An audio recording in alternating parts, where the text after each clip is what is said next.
दोस्तों, भगवान श्री कृष्ण ने बताया, कुत्ते को एक टुकड़ा रोटी खिलाने से क्या फायदा होता है। आप लोग नहीं जानते होगे मित्रों।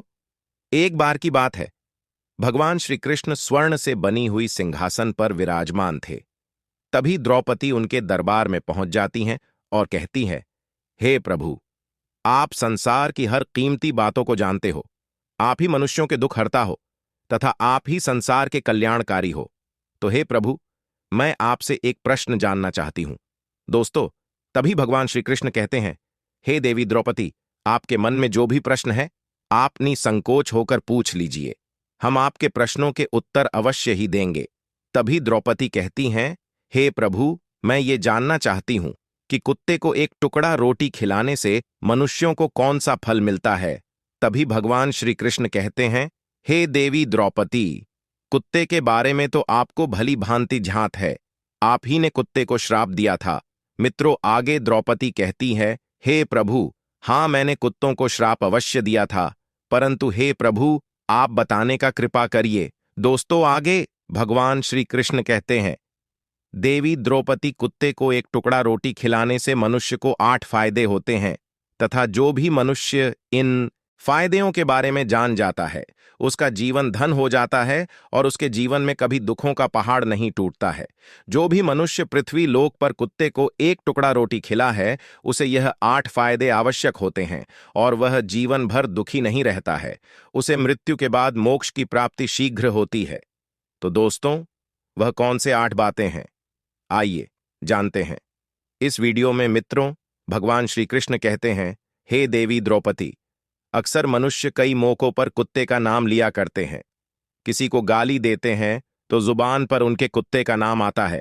भगवान श्री कृष्ण कहते हैं, हे देवी, वह मनुष्य गाली आदमी को देते हैं पर नाम कुत्ते का बदनाम होता है। तो क्या कुत्ते का जीवन इतना गया गुजरा है? नमस्कार दोस्तों, आप सभी लोगों से निवेदन है कि इस कथा को और कहानी को सुनने से पहले कमेंट बॉक्स में जय श्री कृष्णा तथा राधे राधे लिखकर वीडियो को लाइक करके चैनल को सब्सक्राइब करके बेल आइकन ऑल पर प्रेस कर लीजिए, जिससे आप सभी लोग प्राचीन कथाओं और कहानियों से जुड़े रहें। मित्रों, आगे भगवान श्री कृष्ण कहते हैं, हे देवी, एक लाल रंग का कुत्ता था। वह बहुत ही लाचार था और भूखा प्यासा था। वह गांव में सभी के घर घर जाता है, किंतु उसे कोई भी एक टुकड़ा रोटी नहीं देता है। वह भूख के मारा इधर उधर छटपटा रहता है। तभी घूमते घूमते एक दिन वह नदी के किनारे एक ब्राह्मण के आश्रम के पास पहुंच जाता है। तभी ब्राह्मण से कहता है, हे ब्राह्मण देव, हमें लगता है आप बहुत ही विद्वान तथा ज्ञानी ब्राह्मण हैं, तो इसलिए हम भूख प्यास से बहुत व्याकुल हैं। कृपया करके आप हमें एक टुकड़ा रोटी दे देते तो हम खाकर अपनी भूख को शांत कर लेते। तभी वह ब्राह्मण कहता है, हे स्वान, क्या तुम्हें गांव में एक टुकड़ा रोटी कोई नहीं दिया जिसे तुम खाकर अपनी भूख मिटा सको? मित्रों, आगे भगवान श्री कृष्ण कहते हैं, हे देवी द्रौपदी, वह कुत्ता ब्राह्मण से कहता है, हे ब्राह्मण देव, मैं आपको क्या बताऊं, आप मेरी बातों पर यकीन नहीं करोगे। तभी वह ब्राह्मण कहता है, हे स्वर्ण, तुम बताओ, तुम्हारी बातों पर हम विश्वास अवश्य करेंगे। हमें तुम बहुत ही लाचार दिखाई पड़ते हो। तभी वह कुत्ता कहता है, ठीक है ब्राह्मण देव, हम तुम्हें अपनी बीती बताते हैं। मित्रों, आगे भगवान श्री कृष्ण कहते हैं, हे देवी द्रौपदी, वह कुत्ता ब्राह्मण से कहता है, हे ब्राह्मण देव, हे दुनिया के लोग, हम पर रहम करो। हमारा कोई घर नहीं होता, कोई आसरा नहीं होता, कमा के खाना हमें नहीं आता, हमें वस्त्र भी पहनने का ज्ञान नहीं है, इसीलिए सर्दी गर्मी बरसात में हम ऐसे ही घूमते रहते हैं, हमें पढ़ना लिखना नहीं आता। मित्रों, आगे भगवान श्री कृष्ण कहते हैं, हे देवी द्रौपदी, वह कुत्ता कहता है, हे ब्राह्मण देव, आपकी तरह हमें अनुशासन नहीं आता, हमें आपकी तरह बोलना नहीं आता, यह हमारा दुर्भाग्य ही समझिए। पर हमें आपकी तरह भूख भी लगती है, चोट लगने पर हमें आपकी तरह पीड़ा भी होती है, हमें आपकी तरह रोना भी आता है। बस इन्हीं 3 कामों में हम आपकी बराबरी करते हैं, इसीलिए हम पर दया दिखाइए, हमें और कष्ट मत दीजिए। ईश्वर ने तो हमें वैसे भी कष्ट देकर ही भेजा है, ऊपर से आप लोग हमें परेशान करते हैं। हम आपकी तरह मनुष्य नहीं हैं, हम पराधीन जीव हैं। जब हमारा जन्म हुआ उस समय हमारे आंख कान बंद थे, कह नहीं सकते कि उस समय आपके जन्म पर जैसे नाच गान होता है, बाजे बजते हैं, खुशी मनाई जाती है, हमारे जन्म पर भी यह सब हुआ होगा। हमारे जन्म पर किसने खुशी मनाई होगी? हम जिस बिछौना पर थे वह रुई की भान नरम तो था, सर्दी बिल्कुल नहीं लगती थी। मैं मन में सोच रहा था कि किसी बड़े घर में पैदा हुआ हूं, लेकिन जब हमारी आंख खुली तो मैंने देखा कि हमारी मां, जिसे आप लोग कुतिया बोलते हो, वो अपने 4 बच्चों को छाती से चिपटाकर एक भार की राख में पड़ी थी। हम 4 भाई थे, बाकी 3 भाई तो सफेद और भूरे रंग के थे। मैं अकेला लाल रंग का था। सबसे छोटा मैं ही था, इसीलिए कमजोर भी था। मेरी मां हम लोगों के पास जब तब आती थी, क्योंकि उसे भी अपने भोजन की व्यवस्था करनी पड़ती थी। यदि वो ना खाती तो हमें दूध कहां से पिलाती? उस एक मां पर हम 4 निर्भर थे। वो बेचारी अपने भोजन के लिए इधर उधर दौड़ती रहती थी। कभी भोजन मिल भी जाता था, कभी नहीं मिलता था, लेकिन वह हमेशा हम चारों का बड़ा ख्याल रखती थी। आखिर मां जो थी, वह रात रात भर जाग कर गांव की रखवाली करती थी। मजाल नहीं था कि कोई अनजान आदमी बुरी नीयत से गांव की ओर भी झांक जाए। दूसरे गांव के कुत्ते भी हमारी मां के डर से गांव में नहीं आते थे। गांव के किसी किसान के खेत में कोई खड़ी फसल खाने आती तो हमारी मां उसे दौड़ाकर भगा देती। गांव वालों के लिए इतना सब करने के बाद भी कोई कोई हमारी मां को भोजन नहीं देता था। उसके लिए उसे मजबूर होकर छीना झपट्टी करनी पड़ती थी। कई बार तो लोग उसे लाठी डंडों से पीट कर भगा देते थे। बेचारी उस दिन भूखी रहकर पेट की आग से जलती रहती थी। मित्रों, आगे भगवान श्री कृष्ण कहते हैं, हे देवी द्रौपदी, वह कुत्ता कहता है, हे ब्राह्मण देव, आखिर भूख तो हमें आपके ही तरह लगती है। ऊपर से उसे अपने 4 बच्चों की चिंता भी लगी रहती थी। आखिर मां जो थी, जब भूख उसे चैन से बैठने नहीं देती और गांव वालों का भी उसे देखकर हृदय नहीं पसीजता, तो बेबस होकर के उसे लोगों के घरों में चोरी से घुसना पड़ता था, और खाने की कोई चीज मिल जाती तो उसे खाकर अपने पेट की आग बुझा लेती। कई बार तो लोग उसे खाने की वस्तु ले जाते, देखते तो लाठी डंडे लेकर उसके पीछे पड़ जाते। कुछ निर्दय लोग तो कई बार उसे घर के अंदर बंद करके पीटते थे, हमारी मां का बुरा हाल कर देते थे। मित्रों, फिर वह कुत्ता ब्राह्मण से कहता है, हे ब्रह्मदेव, हमारी मां ने क्या बिगाड़ा था? उसने सिर्फ अपने पेट के लिए भोजन ही तो चुराया था।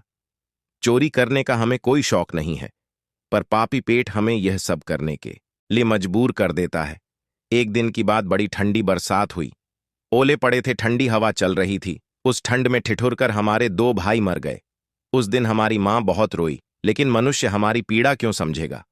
उसके बच्चे थोड़े ही मरे थे। मित्रों, फिर वह कुत्ता कहता है, हे ब्रह्मदेव, अब हम सिर्फ 2 भाई रह गए थे।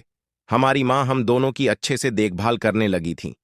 एक दिन उसी गांव में एक सेठ के घर पर दावत चल रही थी और पुड़िया बन रही थी। सेठ के घर काफी मेहमान आए हुए थे।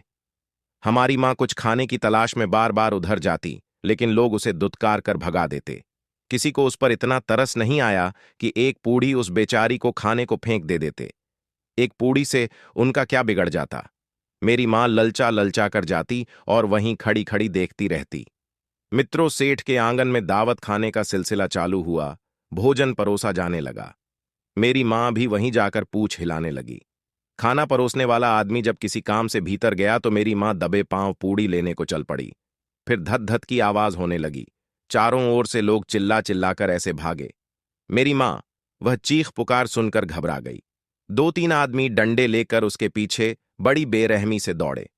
मेरी मां वहां से घबराकर भागी, मगर उसे वहां से निकलने का कोई रास्ता नहीं मिला, क्योंकि सामने से लोग डंडे लेकर आ रहे थे। तभी मेरी मां वहां पर जो लोग भोजन कर रहे थे उनको नाग कर निकल गई। मित्रों, आगे वह कुत्ता कहता है, हे ब्राह्मण देव, मेरी मां अपने निकलने पर इतनी हैरान नहीं थी जितनी कि उन लोगों को देखकर हुई थी जो वहां पर दावत खा रहे थे। वे सब उठकर खड़े हो गए। उन्होंने भोजन करना छोड़ दिया और कहने लगे कि कुत्ते के नाक जाने के कारण भोजन भ्रष्ट हो गया है। सब एक दूसरे से विचार कर रहे थे कि अब क्या किया जाए। खाना तो सब खराब हो गया बेचारा।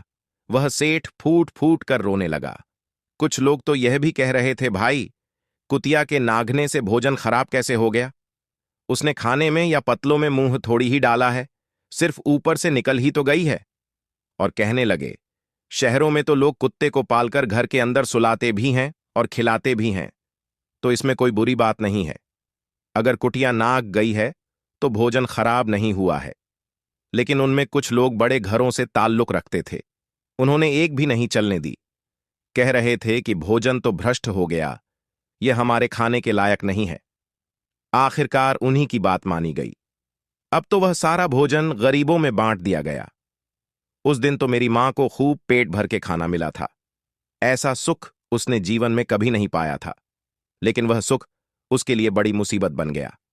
वह भोजन करके वहां आराम से लेटी थी, लेकिन उतने में वह सेठ डंडा लेकर वहां आ पहुंचा और उसे बुरी तरह से पीटने लगा। उसे बाहर से भागने का भी कोई अवसर नहीं मिल पाया। डंडों की चोट से वह बुरी तरह चिल्लाने लगी। मां का विलाप सुनकर पत्थर भी पसीज जाता, पर उस निर्दय को उस पर जरा भी रहम नहीं आया। वह उसे कठोरतापूर्वक पीटता रहा। मां का वह आह का शोर पूरे गांव में सुनाई दे रहा था। तब कुछ लोग आए और उसे समझाकर बोले, भाई जाने दो, भूख में तो आदमी की भी बुद्धि भ्रष्ट हो जाती है। वह तो एक पशु है, उसे अच्छे बुरे का क्या ज्ञान। अब उसे मारकर आपको क्या मिलेगा? जो होना था सो हो गया। लोगों के समझाने के बाद उसने हमारी मां को पीटना बंद किया। मां ने आकर सारी कहानी हम दोनों भाइयों को सुनाई। हमने सोचा कि कितना कष्ट भरा है हम कुत्तों का जीवन। आदमी एक रोटी के टुकड़े के बदले एक चोर की जितना पीटता है। धिक्कार है ऐसे लोगों पर जो हम लोगों की पीड़ा को नहीं समझते। मित्रों, आगे भगवान श्री कृष्ण कहते हैं, हे देवी, वह कुत्ता कहता है, हे ब्राह्मण देव, एक दिन की बात है। एक बाहर का मुसाफिर आकर ठहरा हुआ था। उसने अपने भोजन के लिए एक जगह चूल्हा बनाया था और उस पर दाल बनने के लिए रख दी। उसके बाद आटा गूंद कर रख दिया। वह वहीं पास में कुएं पर पानी लेने चला गया। इधर कहीं से मेरी मां भी घूमती हुई वहीं पहुंच गई। उसने गुत्थे हुए आटे को रखा, देखा तो सोचा कि शायद इस आटे का कोई मालिक नहीं है। यही सोचकर वह उस आटे को खाने लगी। उधर राहगीर ने कुएं के पास से देखा कि उसका आटा एक कुतिया ने आकर खा लिया है, तो वह बड़ा दुखी हुआ। वह बेचारा माथे पर हाथ धरकर रोने लगा, क्योंकि वह भी 2-3 दिनों का भूखा और थका हुआ था। कुछ लोगों ने उसे कहा, अरे भाई, इसने तुम्हारा भी आटा बिगाड़ दिया। कल तो इसने सेठ की पूरी रसोई ही बिगाड़ कर रख दी। मुसाफिर दुखी होता हुआ बोला, भाई मुझे क्या मालूम था, यह दुष्ट कुतिया मेरे आटे को खाने के लिए घात लगाए बैठी है। मुसाफिर ने आप देखा ना, ताव लाठी लेकर कुतिया के ऊपर टूट पड़ा। मां उस आटे को ठीक से खा भी नहीं पाई थी, पर उससे ज्यादा कि उस पर लाठी बरस गई। महीनों तक मेरी मां लगड़ाती हुई घूमती रही। तब उस दिन समझ में आया कि आदमी कितना खुदगर्ज है।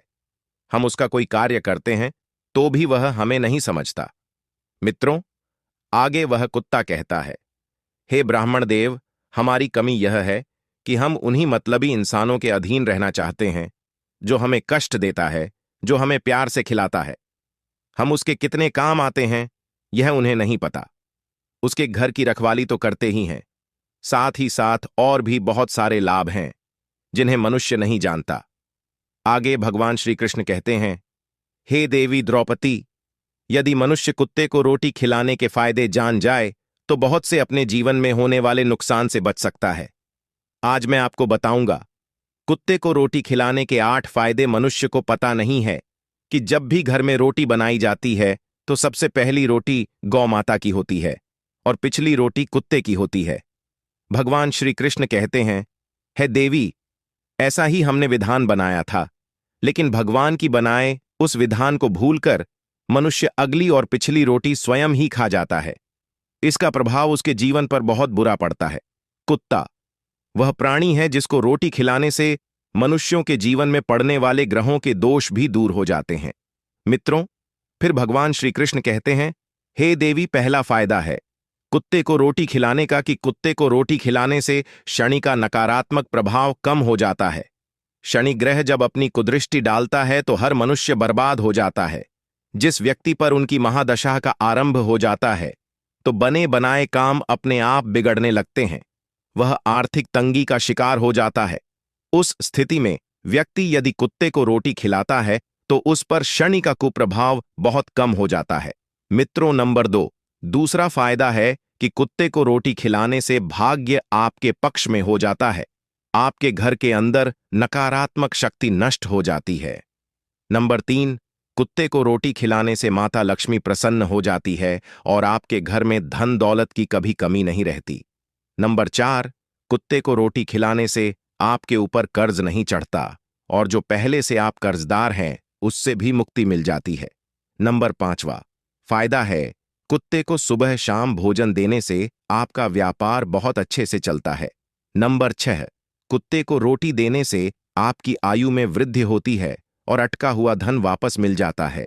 नंबर 7, कुत्ते को रोटी देने से हमेशा आपका स्वास्थ्य अच्छा बना रहता है और मानसिक रूप से आप मजबूत रहते हैं। मन ऊर्जावान रहता है, अच्छे विचार आपके मन के अंदर आते हैं।